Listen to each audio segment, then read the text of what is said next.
Why do people sometimes buy into ideas that seem obviously false from the outside, as we see with conspiracy theories? Is this kind of misbelief a failure of intelligence or something deeper and more universal to human brains? Do conspiracy theories offer a sense of clarity and belonging when reality feels chaotic and threatening? And what would it take for you, under the right emotional conditions, to begin believing something that your past self would find unbelievable? Today we'll speak with behavioral economist Dan Ariely, who has thought a lot about misbelief. For him, it's a scientific question, but also an interest that started very personally. Welcome to Inner Cosmos. With me, David Eagleman. I'm a neuroscientist and author at Stanford, and in these episodes, we sail deeply into our 3-pound universe to understand how we see the world, even when it doesn't match the facts.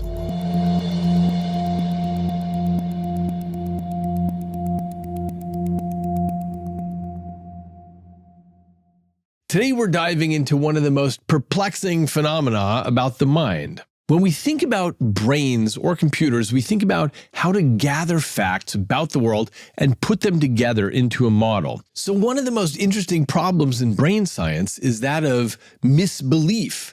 Now, I'm not talking about misinformation here. If someone hands you the wrong fact and then you repeat it, that's one thing. I'm talking about the deeper psychological journey by which a person becomes convinced of something that outsiders find totally detached from reality. So we've got conspiracy theories, medical skepticism, political fantasies. These are all meaningful forces in our culture. Now, one thing to note right away, these aren't new. You can see these throughout history, dating back at least 2.5 millennia, when people had conspiracy theories about, for example, Socrates' execution and who was really behind it. Or the same thing happened later with the death of Alexander the Great, and then with the assassination of Julius Caesar. Now, if this reaction to a national tragedy sounds familiar, it's because it is. Throughout history, every time there's a significant event, people jump in with their hypotheses, and these live in a spectrum from reasonable to outlandish. I'm not sure if there's really an upper limit to how wild the hypotheses are likely to get. Now, this all would be nothing but an academic interest, except that often crazy ideas are capable of tilting elections or fracturing political alliances or influencing things from public health to wars. Okay, so whenever we look at historical features that are present in every generation like this, it tells us we're not looking at some local cultural phenomenon or some consequence of social media. Instead, we're looking at some issue about how brains naturally work and what their failure modes are. The general story is that the brain's job is to make good predictions about the world, to reduce uncertainty, to create coherence from chaos, and to generate frameworks that make us feel safe and oriented. But under stress, those systems can shift. Emotions can become louder than evidence, threat detection ramps up, identity becomes a filter, and into this vacuum come narratives that promise clarity. You find communities that promise belonging or stories that give you a clean explanation for why everything feels wrong. These narratives are structured to be sticky. Once you take the first step, the next one is easier. And before long, someone who once trusted the people around them or the institutions around them might find themselves trapped in a self-reinforcing ecosystem of mistrust. Now, I have my own take on conspiracy theories, which you can hear in episode 66 from last year. But recently, my friend and colleague Dan Ariely wrote a book called Misbelief. Now, Dan is a behavioral economist at Duke University who has spent his career studying how humans make decisions, why we often get things wrong in predictable ways, and the ways in which our circumstances shape our judgment. You may know him from his book Predictably Irrational, or his other excellent books, and you might also know him from his enormous body of research over the years. Dan is an expert in rationality and trust and incentives, and this gives him a rare vantage point into why people fall into conspiracy thinking. But his book, Misbelief, goes further. It's a scientific deep dive, but it's also a personal story, as we'll hear in a minute. It starts with his experience of getting targeted with crazy COVID-era conspiracy theories where some people accused him online of collaborating with pharmaceutical companies to destroy humanity with COVID. Now, it goes without saying that Dan's research hopes to save humanity, not destroy it. But here's the thing. Because he's a super thoughtful person, one of the results of being on the barrel end of this was a fascination with the process by which people take on beliefs about other people or the news media or whatever. He became entranced with the ways that people go down a funnel of beliefs to arrive in a place that's unrecognizable. So here's my interview with Dan Ariely. So Dan, you've spent your career studying irrationality, but misbelief is more personal. So what got you started down this road of trying to understand why people have conspiracy theories? So first of all, you're absolutely right. And usually when I write books, I finish the research and then I write about it. This was a very, very different story. So COVID started and I dropped everything and I was just doing COVID-related things. And COVID, of course, is a problem with biology, but it's also a problem with social science.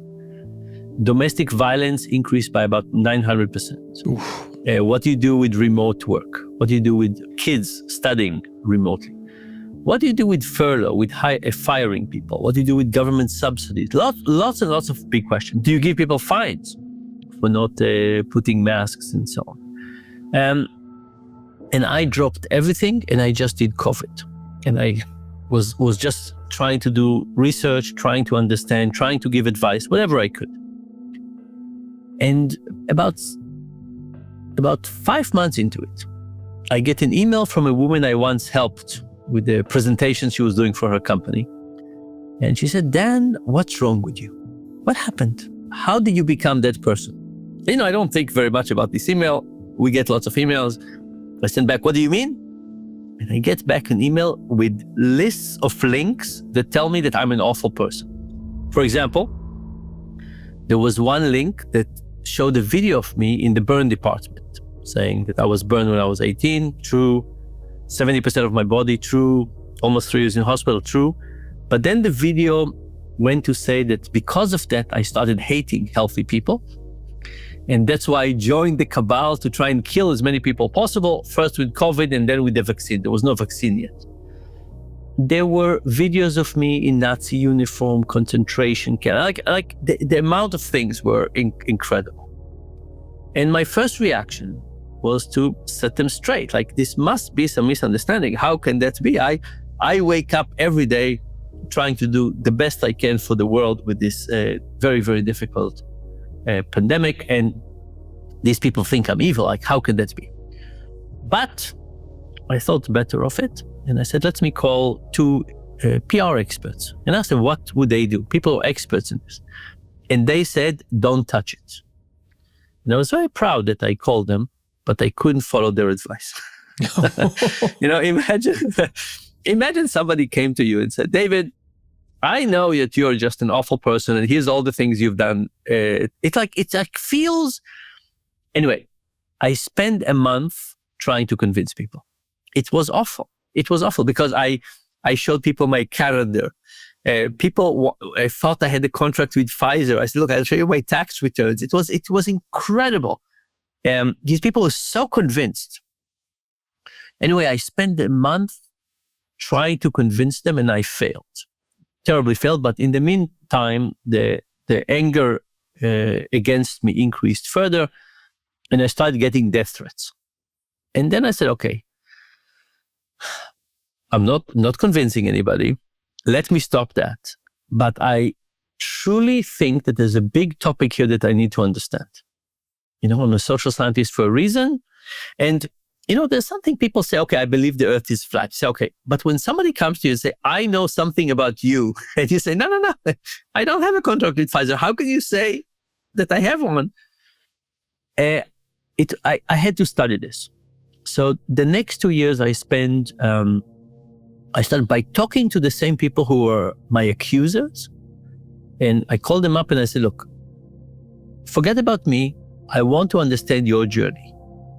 tell me what happened. Like you started with something. At what point did you become somebody with very, very different beliefs? What was the trigger? What happened? And I try to understand the journey that people move from being, believing the normal things that people believe in society to become, I call them misbelievers.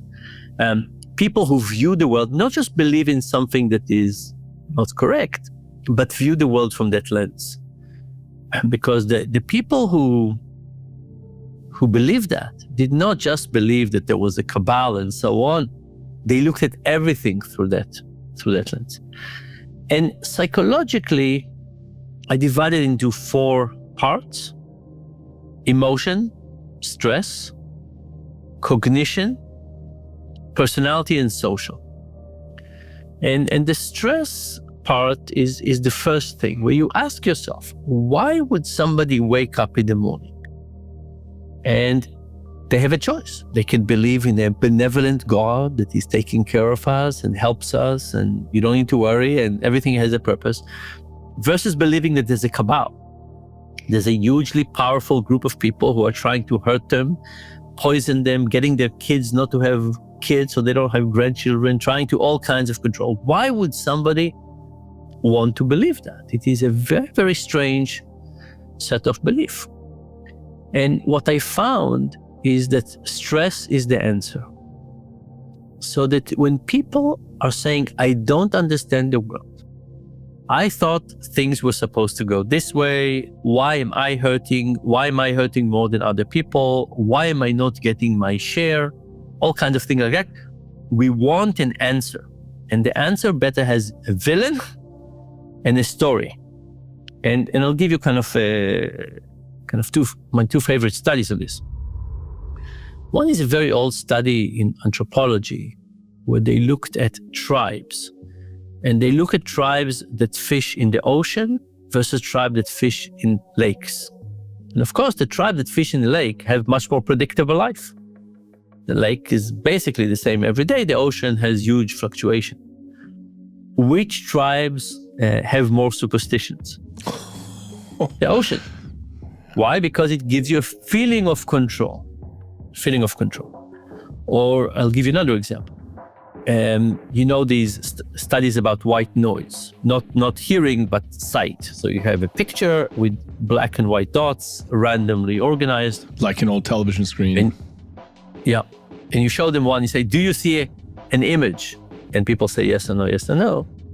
Turns out that as you increase stress, for example, you go skydiving, the more stress you have, the more patterns you see. Now, why does this happen? Imagine you're an animal in the jungle and you think there's a predator. What is your mind doing? It goes into hyperdrive, saying, oh, these 2 leaves are moving, maybe there's a tiger there. You overinterpret patterns because you want to make sense of the world. So the first thing to understand is that when people feel stressed, like kind of learned helplessness, kind of stressed, I don't understand the world, things are not going my way, there's a temptation to solve that problem by creating a belief that says, I now understand what's going on. It's this bad entity who's creating this bad outcome. You can't say, oh, something bad happened to me, I believe there's a benevolent God. Because you're trying to explain the bad thing. And then from there, things deteriorate. We can talk about this. But that's the starting point. When you say, why would people start believing that? And so walk us through the funnel that people go through as they go from having some idea all the way to full-blown belief. Yeah. So you start with this beginning. I'm stressed. Things are not going well. What is going on? You go on YouTube, you try to understand it. You find some beginning of a journey. And that gives you comfort. Short term, it gives you comfort because you say, oh, now I understand. It's not my fault. It's these people and so on. And then things continue. So they continue through cognitive processes. And there's a few of them, but let's talk about one. So, first of all, we all know that we don't view all the information. We view the information that agrees with us, right? What we like from the media is to tell us, oh, you're really smart, you know all this, you knew everything, but here's something extra new, but you were very generally correct. we don't want to be confronted with things that would say, you're an idiot, you have no idea what you're talking about. The world is very different than what you think. So we look for things that are confirmation bias. So that's the beginning. But one of the interesting version of the cognitive part is what is called the illusion of explanatory depth. And the way I kind of tested it in one experiment was with flush toilets. So I show people a flush toilet. Do you understand how a flush toilet works? Absolutely. On a scale from 1 to 7, almost 7. That's wonderful.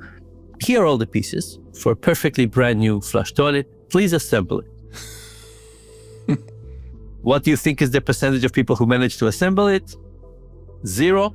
And then I asked them, and how well do you understand flush toilet? And say, you know what? Not so much. Now, think about it. In a regular conversation, we go at people. We argue, they argue, we argue, they argue. At the end of those, so David, think about all your debate in the last 3 years. How many of them ended when the other person is saying, you know what? I've never heard such good arguments. I'm changing my opinion completely. You're absolutely correct. Right, 0. Small number? Yeah. Okay, 0. And how many ended the other way when you said to somebody, you know what, I'm being a bit...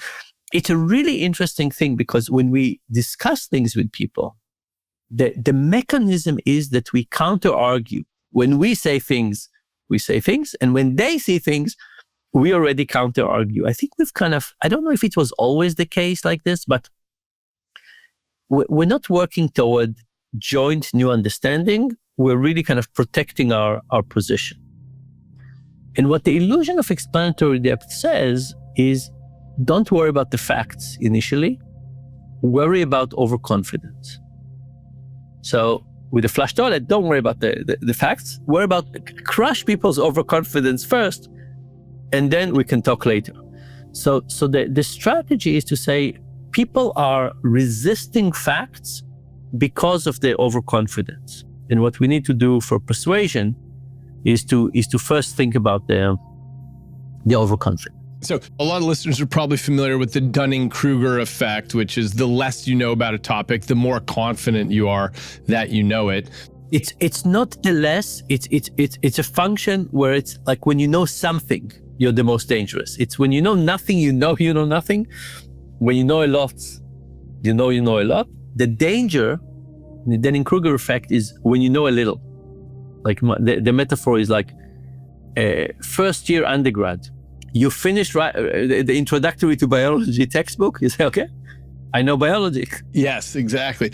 And by the way, with illusion of explanatory depth, the one I always use is the Electoral College. I ask people, hey, do you know how that works? They say, yeah, I know how that works. And I say, oh, great, can you explain it to me? And nobody so far has been able to really tell me all the way down. And by the way, we used it with the Trump elections. Some people thought that he won. And we came to people and we said, do you think that Trump won the election? Yes. You think the elections were stolen? Yes. Explain to us how. But walk us through the details. People go into the booth. What happens? And people did not say, oh, he really lost the election. But they say, you know what? I don't know how it really happened. So the illusion, it's a very important issue to go into the mechanism and get people to be more modest about their beliefs. That's right. Does it actually change anybody's mind, though? Let's say you felt the election was stolen and you don't know how, because you feel like, look, it's a big world, hundreds of millions of people doing things in the United States. I can't know all the details, and yet I have reason to believe that's true. Would increased intellectual humility do anything in that situation, or would a person still say, look, there's no way for me to know the answer to that, but I have other reasons to believe this? So let me say that you're right. So intellectual humility is the key, and of course we teach our students to say not knowing is great, and not knowing is a very good thing. So I would say that I believe it very strongly. I believe that if you think about misbelief, and you say there's the belief in something that is not true, and there's adopting it as a perspective on life. So I think the earth is flat, and I'm looking at everything from the perspective that the earth is flat. I think that the illusion of explanatory depth or intellectual humility would reduce the second part first. So I would not look at the world from that lens initially, because the moment you're not 100% sure, it's not a lens from which you view things. But this is kind of a general argument. I'll tell you what I have data about. So I have now a site where I invite anti-Semites to talk to me. So I'm Israeli and Jewish, and October 7th was terrible in all kinds of ways. But when October 7th happened, I decided to come to Israel as quickly as possible, and the flight I could take came through London. And I was in London during the first pro-Palestinian demonstration, and this was before Israel went to Gaza. And there were already a lot of anger toward Israel, even though Israel just suffered a huge attack and didn't do anything. My daughter, who was in high school, almost got canceled. Her mother, my ex-wife, is Indian. So my daughter is, half Jewish Israeli, half Indian Hindu, both my kids. But she was at the risk of being canceled just by having this affiliation. And she didn't vote she doesn't have a citizenship in Israel. She didn't vote for the Netanyahu government, and nobody in her family did. But she felt unbelievably attacked. And the anti-Semitism part was very, very surprising. So anyway, I opened this website that I'm trying to understand anti-Semitism, and I invite people to nominate anti-Semites that I should talk to. And once or twice a week, I have discussions with anti-Semites. And I don't talk to anti-Zionists. I don't talk to people who just have complaints about the Netanyahu government, which I do as well. I talk to people who define themselves as anti-Semites. And I do with them this exercise we just talked about. I say, I'm not trying to convince you. Just tell me, when was the first time you heard negative things about Jewish people? Most cases, it comes from early childhood. And how did it develop? And what else did you learn? And who did you meet? And we basically talk about the evolution of the idea. And I would say that almost everybody at the end of the conversation says, I still am anti-Semite, but I know that not all Jewish people are like this. So there is, and by the way, one of the triggers that I think is very interesting is when people recognize that they got this idea very early on at home. Like when somebody says, I heard it when I was, before elementary school from my father who said a few things, then I say, okay, so did I really come to that conclusion, or was I given it? So for me, kind of this exercise of where did you get this idea? When did you test it? When did it test reality, and so on, seems to be very good for people, not to change your opinion, but to say, you know what, I know it's more nuanced than that. And that's really all I can hope for in a discussion, to say I'm more nuanced than that.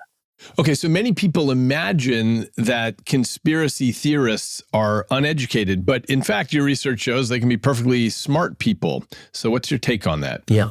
First of all, I don't like the term conspiracy theorists. It's derogatory by now. So I adopt the term misbelievers. And again, and the other thing about it is that it's not just believing in something that is wrong, it's about adopting that as a perspective. I think it's very important. So, when I ask people, what is the least harmful wrong belief? People say the earth is flat. Because if you don't believe in COVID, you might infect other people, you might do all kinds of things. If you believe that the earth is flat, you're not going to change the curvature of the earth. But it turns out that people who believe the earth is flat, that belief expands because they believe that the US government is lying and NASA is lying and every airplane pilot knows the truth and they're lying and every government knows the truth, they're lying, and there are no satellites, and they look at everything through what else are they doing to. So it's a really, for me, the issue is not just I don't believe in X, is there's a sense of perspective in everything. One of the women I talked to for the book, who really hated me in the beginning and decided to hate me a little less, after COVID, she called me up. She had cancer. She had cancer, and she thought she would consult me about taking or not taking treatment. I was very much in favor of treatment, and she decided not to take it, and she passed away about a year later. But she expanded her view to the whole medical system. Everything was corrupt, everything was wrong, everything was poison, and so on. Now, the thing about your question was, it's us versus them. And it's very easy to say, oh, there's us, the reasonable people, smart, intelligent, understand truth from not, and they're them, and so on.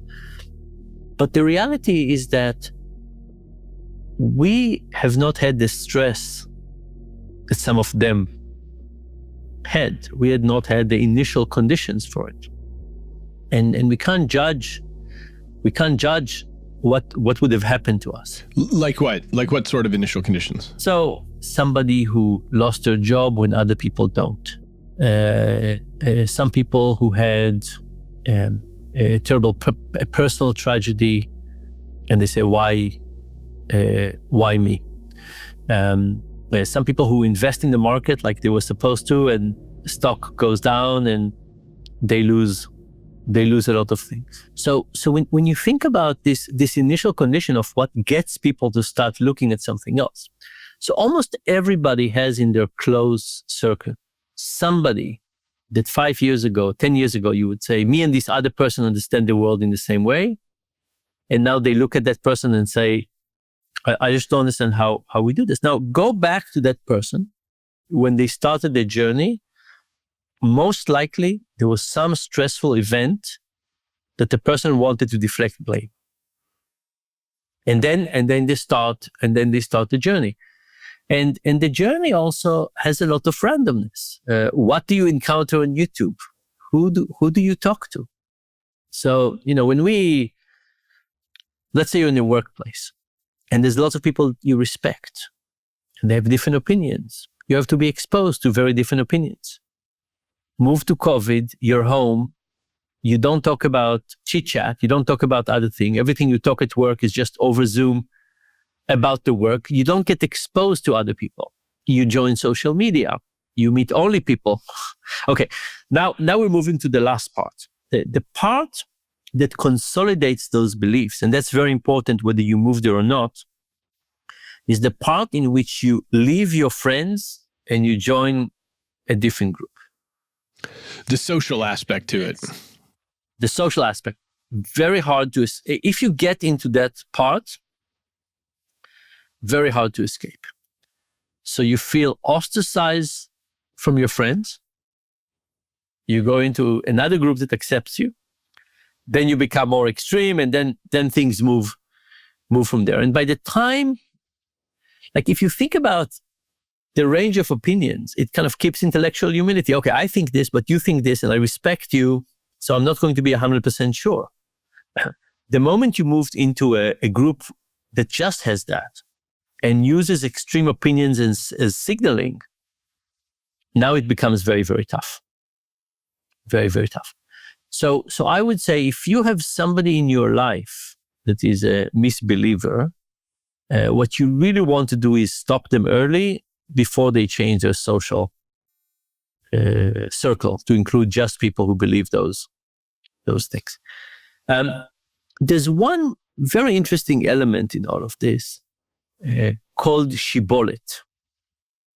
So the story of Shibboleth is that there were these war in the Bible between two tribes. After the war, they settled on two sides of the river. But the river is small. You can move from side to another. So you walk around and you meet people and you want to know if they're your tribe or the other tribe. And it just so happened that these two tribes pronounced the name of the plant, Shibboleth, slightly differently. One of them said Shibboleth, one of them said Sibboleth. So I meet you. I say, hey, you, how do you call this plant? If you say it the way I'd say it, you're from my tribe. If you say it the way the other tribe is saying it, I have to chase you away or try to injure you.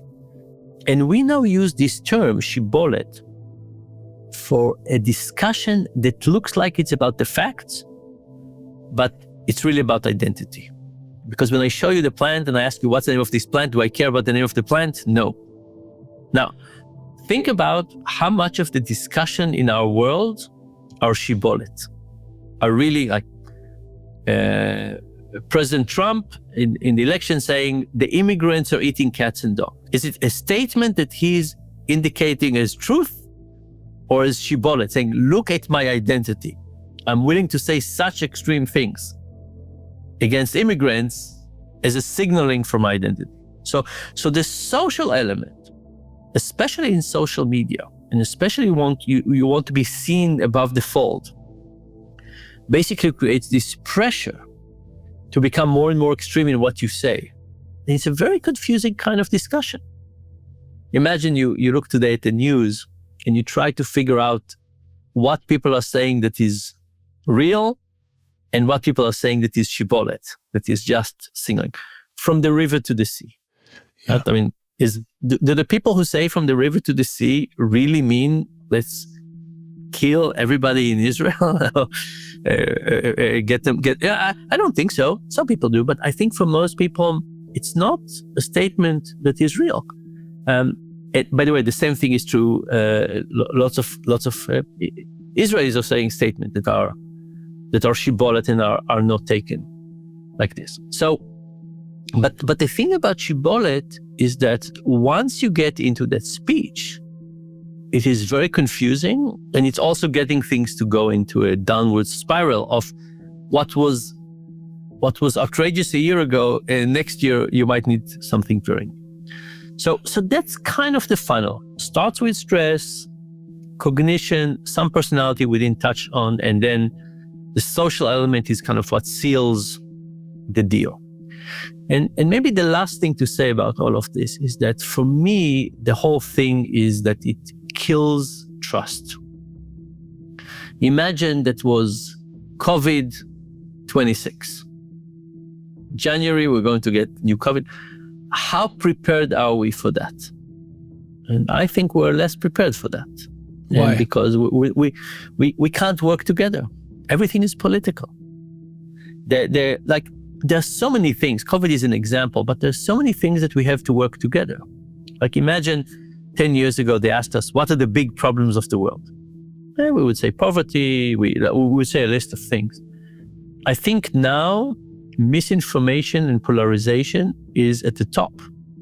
Because how can we agree on any action if we can't agree?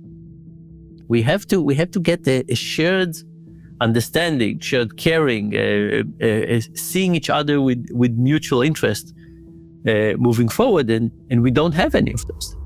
You know, I just want to come back to this social aspect, because I think there are a couple of other social aspects that are important but are rarely talked about. One is, if you're a conspiracy theorist or a misbeliever, you get to show up at the cocktail party and say something, and other people think you're pretty smart, possibly, or at least you believe that people think that, because you're the guy with the answers, and you get to explain something that everyone else has been confused about. So we started with stress, and we say you feel hard done by. The moment you feel you have more knowledge than other people, you basically reverse that. Yeah. So the misbelievers call us sheep, for example. They're saying, you think that I'm not doing well, but really what's happening is you don't understand what's going on, and I'm the one who understands it. So I absolutely agree with you. The stories people look for are stories that allow them to feel more in control, but also more knowledgeable, superior rather than inferior. Yes, and actually this is consistent then with what the second thing. I talked to some kid who had gone pretty far down the rabbit hole where he felt that everything he saw in the news and the papers and so on was lying to him. And he explained to me that he felt a sense of success at coming to understand, to see through the veil, to learn the truth. He felt really empowered by that. And so there was a sense of, okay, everyone's lying to me and I solved the puzzle. That's right. QAnon has been an unbelievable, like somebody compared it to a game. It's really a game. There were this queue, and there were people who were interpreting, and there were drops, and there was, and you got to feel to be one of the elite group that understand how the world works compared to everybody else. It's a very, very satisfying feeling. You know, you and I, when we do an experiment and we find out something new, we feel at the top of the world in this world. And by the way, you want a misbelief about something that updates, like there's more news, there's more information, there's a keeping on top of that. But yes, but it's a very good feeling of superiority, control, understanding, being unique. Very, very important. So if you could design one or two features in our information environment in social media or the way we get our news to lessen the degree of misbelief, what would you implement? So there's all kinds of simple things to implement. Let's take Facebook as an example, but it doesn't have to be Facebook. I would ask people to separate between facts and opinions. So when you generate something, or say, just tell me, fact or opinion. That's one. And the second thing I would do is when people like something, I would pop up a window and say, are you sure this is the truth? Because liking something, it's a very ambiguous statement. Are you saying it's ridiculous? Are you saying it's true? Are you saying it's interesting? Are you saying it might be true? What exactly are you saying? So I think that I would solve those two ambiguities. If I could do something else, so I had a lot of discussion with the social media networks I started really bothering when I started getting death threats. I got death threats almost every day for 2 years. Duke, where I teach, they got some very frightening letters that they had to refer to the authorities. It was a complex period. And I talked to lots of those people. By the way, it turns out I couldn't convince them it's against just policy standards to threaten someone. But one of the interesting things that is happening is that people don't understand there's reputation. So imagine again Facebook. And imagine that you start posting things that people oppose. People say this is fake. What happens is your reputation goes down. So imagine you have 100,000 followers, and when you post something, 10% of them get it. And then people start complaining about you. So your reputation goes down. It doesn't go to 10%, it goes to 9% or 8%. What do you see as an information generating engine? You see less likes. So you say to yourself, let me get more aggressive. So ironically, the solution that they have is actually doing the opposite. But I think the easiest thing to do is not allow bots. Think about X versus LinkedIn. Like if you came from outer space, you would say, these are not the same universe. Think what's happening here since what's happening here. One is allowing bots and anonymity. One doesn't allow bots and anonymity. Things change very, very quickly. So anyway, I think there's lots of little things we can do. And when I started writing this book, I promised the publisher a chapter on solutions. I don't have a chapter on solutions. I have a chapter on, hopefully helpfuls. I think there are solutions, but they are at the regulator level. So all the media company can get together and self-regulate. The regulator can regulate them. But I think there are lots of things that we could do. We as the people need to decide we care enough and it's important enough to act it. I don't think it's impossible, but we need to suffer enough from that to make it a priority. And I think we're getting there. So I have a quick tangential question here, which is sometimes on social media, we see people who peddle conspiracy theories, and I don't know if they actually believe it. I don't know if it's a misbelief or if it's something that works for them. This is consistent with what you said about the likes and the algorithms and so on. So how do you classify them? They're not exactly misbelievers. They're just taking advantage of other people. So there are lots of actors with bad intentions.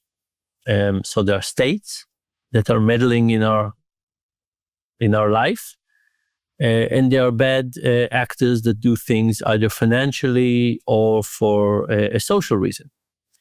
There's, for example, a real battle happening on Wikipedia. People are trying to rewrite the world's history. I think what I read is that in 2024, the item that was most edited and re-edited on Wikipedia was Hitler. Hitler's been dead for a while. The fact that the debates are still going on tells you something about this. So there are groups that are fighting about reframing the truth, and there are groups that are trying to create havoc. And yes, there are lots of bad actors. So I focused on the psychology of not people with bad intentions, but the people with good intentions who get dragged into it. But you're absolutely right that there's lots of bad intentions. Like if you look at COVID, there was one chiropractor in Florida that produced I don't remember exactly, but about 10% of the misinformation on COVID came from him. At some point, it was 10%. But there's lots of very strange incentive in this world. Okay, so now you've said in your book that under the right circumstances, anyone can become a misbeliever, and presumably there are small things that you and I have misbeliefs about. So what do we do about that? How do we put checks on ourselves? I don't think we can fix wrong beliefs. That's really hard.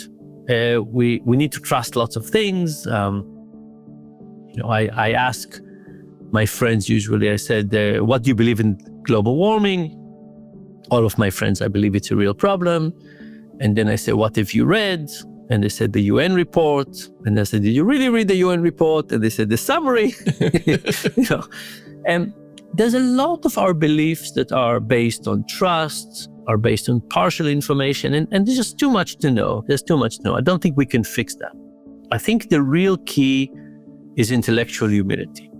I think the real key is to recognize that we know something, we believe something, but to be open to the fact that we're wrong. And I think that's what we try to do in scientific training for ourselves and for our students, is to embrace uncertainty.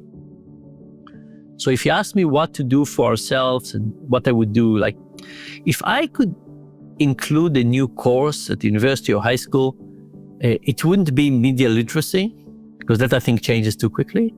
It would be intellectual humility. I think that's kind of a key for ourselves. And the other thing is when we talk to people, adopt the perspective of, I'm trying to learn here together.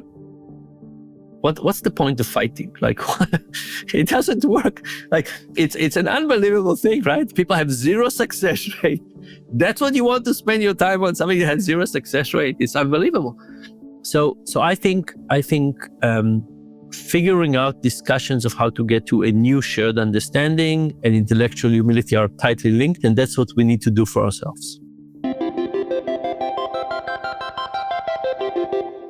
That was my interview with behavioral economist Dan Ariely. And to me, what surfaces is that misbelief is not just something we can write off to a few misguided people, but instead it's a feature of the human mind under the right conditions.